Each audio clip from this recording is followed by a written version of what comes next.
அமெரிக்காவின் மிகப்பெரிய போர்க்கப்பல் ஆபிரகாம் லிங்கனை தாக்கிய ஈரான்.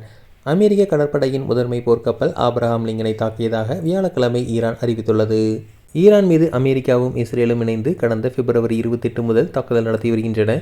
இந்த தாக்குதலில் ஈரான் தலைமை மதகுரு ஆயத்துல்லா அலி கொமேனி கொல்லப்பட்டார். தொடர்ந்து ஈரான் கடற்படை மற்றும் விமானப்படைகளை குறிவைத்து அமெரிக்கா தாக்குதல் நடத்தி வருகிறது.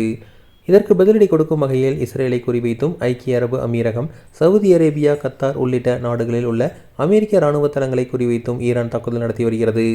இந்த நிலையில் அமெரிக்க கடற்படையின் மிகப்பெரிய விமானம் தாங்கி போர்க்கப்பலான USS ஆபிரகாம் லிங்கன் மீது ஏவுகணை தாக்குதல் நடத்தியுள்ளதாக ஈரானின் இஸ்லாமிய புரட்சி காவல் படை அறிவித்துள்ளது.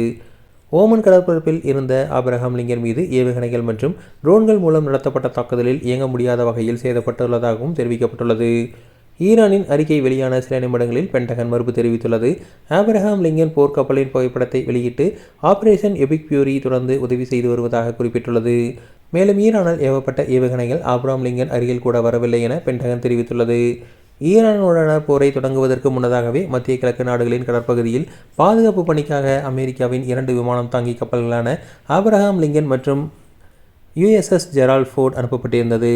மேலும் இத்துடன் அரபிக்கடலில் ஏவுகணையை இடைமறித்து தாக்கியளிக்கும் 6க்கும் மேற்பட்ட அதிநவீன போர்க்கப்பல்களை அமெரிக்கா நிலைநிறுத்தியுள்ளது குறிப்பிடத்தக்கது.